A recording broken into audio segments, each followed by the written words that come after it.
روئے گا۔ ایسے ہی امت کا خیال کرو، نفسی نفسی کرو۔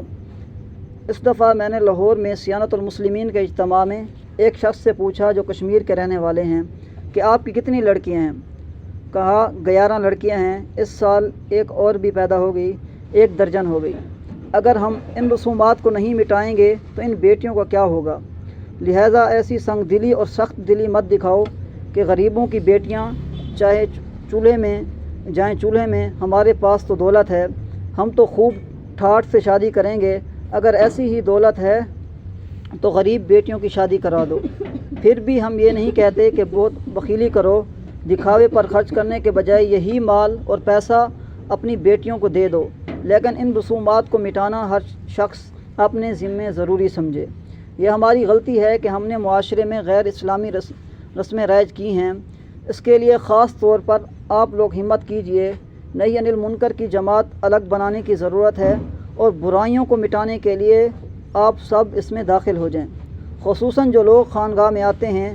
میرے دوست احباب جتنے یہاں بیٹھے ہیں، میں سب سے یہی گزارش کرتا ہوں دوستو، میرے شیخ حضرت مولانا شاہ ابرار الحق صاحب رحمۃ اللہ علیہ نے اسی مسجد میں بیان فرمایا کہ حیدرآباد دکن میں ایک لڑکی غریب تھی، جہیز کم ہونے کی وجہ سے اس کے رشتے واپس ہو جاتے تھے۔ جب کئی رشتے واپس ہو گئے تو ماں کے منہ سے اتنا نکل گیا، تو کیسی منحوس ہے کہ تیرا کوئی رشتہ ہی نہیں آتا۔ بس اسی رات میں اس نے خودکشی کر لی۔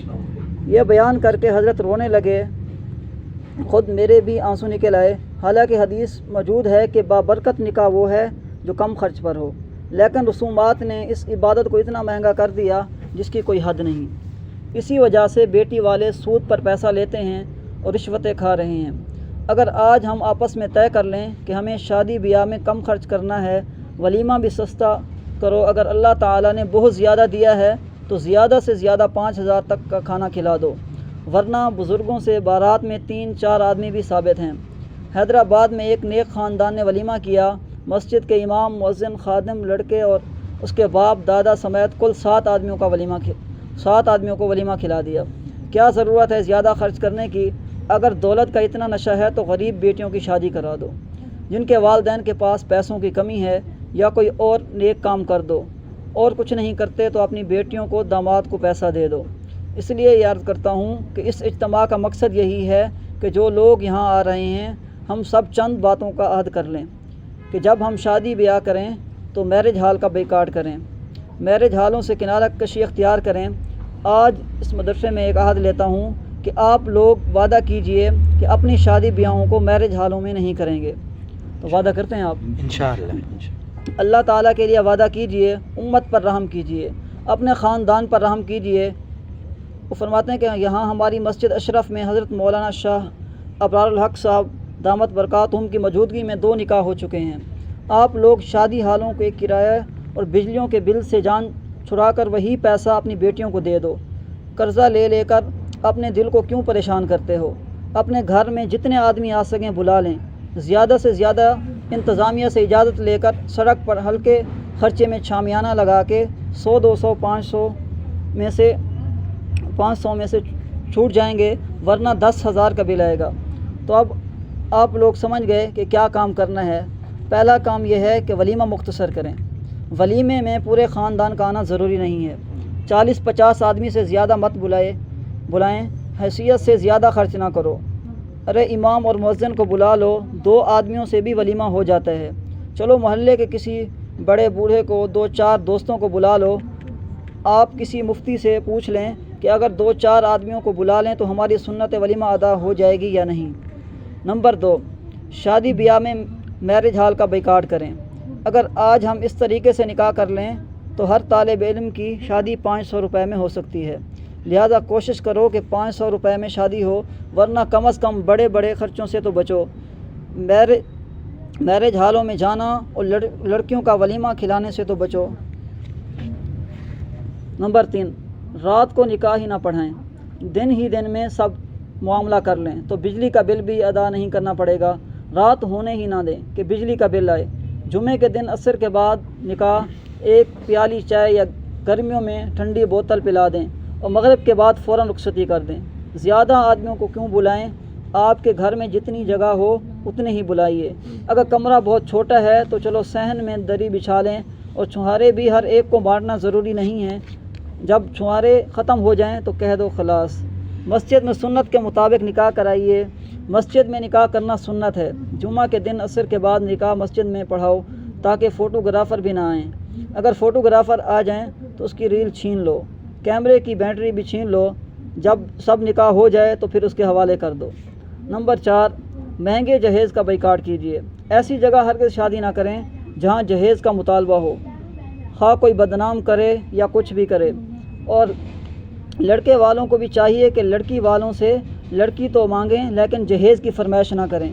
بیٹی والوں سے دولت اور مال نہ مانگیں، کار اور موٹر سائیکل نہ مانگیں، امریکہ جانے کا کرایہ نہ مانگیں، ڈگری لینے کے لیے خرچہ نہ مانگیں، بھیک نہ مانگیں کیونکہ یہ بھی بھیک مانگنا ہی ہے۔ جہیز بیٹی کا حق ہے، باپ دے یا نہ دے، اور جو دے اس پر راضی رہو۔ بیٹی کو اس طرح طعنہ دینا کہ تمہارے باپ نے کچھ نہیں دیا یہ حرام ہے، یہ گناہ کبیرہ ہے، کیونکہ وہ بیٹی کا مال ہے۔ کوئی اپنی بیٹی کو 4 پائی دے دیتا ہے، مصلح دے دیتا ہے، قرآن شریف دے دیتا ہے، ایک لوٹا دے دیتا ہے، ایک تسبیح دے دیتا ہے، تو اپنی حیثیت کے مطابق جو بھی دے دے اس پر راضی رہو۔ نان و نفقہ داماد صاحب کے ذمہ ہے۔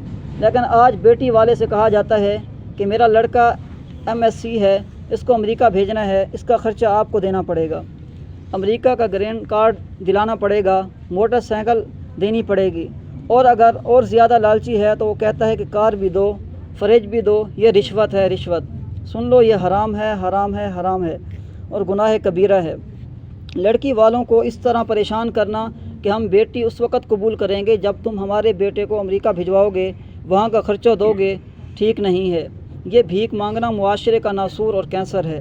یہ کھلم کھلا بےغیرتی ہے، نہایت ہی بےغیرت ہے وہ داماد اور داماد کے والدین جو بیٹی والے سے کہتے ہیں کہ ہمیں بیٹے کے لیے موٹر بھی ملے۔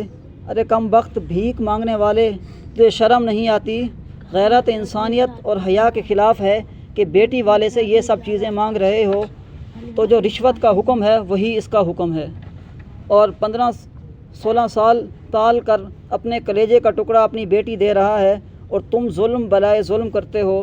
یہ تمہارے گھر میں اپنی پلی پلائی بیٹی اپنے جگر کا ٹکڑا دے رہے ہیں، پھر وہ تمہیں کار بھی دیں، فلیٹ بھی دے دیں، اور امریکہ پڑھنے کے لیے خرچہ بھی دیں۔ یہ کیا چیز ہے؟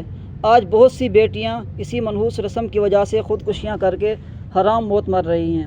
کم از کم ہم سب مل کر یہ عہد کریں کہ اس قسم کی جتنی رسومات ہیں ہم وہ سب مٹائیں گے، اور ایسا رشتہ تلاش کریں گے جو ان رسومات سے بچنے پر راضی ہو۔ لڑکوں کو، ان کے والدین کو، یعنی جس کو داماد بنانا ہو اس کو ہمارے پاس لے آؤ تاکہ ہم اس کا ذہن بنا دیں، اور جن کے لڑکوں کی شادی ہے ان کی بھی تو بیٹیاں ہیں، انشاءاللہ اس مشورے سے وہ خوش ہو جائیں گے۔ میں ان کو سمجھاؤں گا کہ اگر آج تمہارا بیٹا داماد ہے تو کل تمہیں بھی اپنی بیٹی کے لیے داماد ڈھونڈنا پڑے گا۔ جیسا تم چاہتے ہو کہ لڑکے والے تمہارے اور تمہاری بیٹی کے ساتھ سلوک کریں، ویسا سلوک تم دوسرے کی بیٹی کے ساتھ کرو۔ ایک ہاتھ سے دو، ایک ہاتھ سے لو۔ بس آج کی مجلس کا خلاصہ یہی ہے کہ معاشرے سے برائیوں کو مٹانے کی کوشش کریں۔ رشتے کے لیے لڑکے کی محض داڑھی مت دیکھو، بلکہ یہ بھی دیکھو کہ عقیدہ صحیح ہو، اخلاق اچھے ہوں، بیوی کو دین پر چلنے سے نہ روکے۔ حضرت حکیم الامت رحمۃ اللہ علیہ نے فرمایا کہ بعض داڑھی والے ہوتے ہیں لیکن اپنی اصلاح نہ کرانے کی وجہ سے بیوی کی بہت پٹائی کرتے ہیں، گالیاں دیتے ہیں، اور کتنے داڑھی والے ہیں بیوی کو بہت اخلاق سے رکھتے ہیں۔ تو دعا کریں کہ جتنی باتیں پڑھی گئی ہیں اللہ تعالی ہمیں بھی اس پر عمل کرنے کی توفیق عطا فرمائے۔ الحمدللہ رب العالمین والعاقبۃ للمتقین والصلاۃ والسلام علی سید الرسول وخاتم الانبیاء والمرسلین۔ ربنا آتنا فی الدنیا حسنہ وفی الآخرۃ حسنہ وقنا عذاب النار۔ ربنا لا تزغ قلوبنا بعد إذ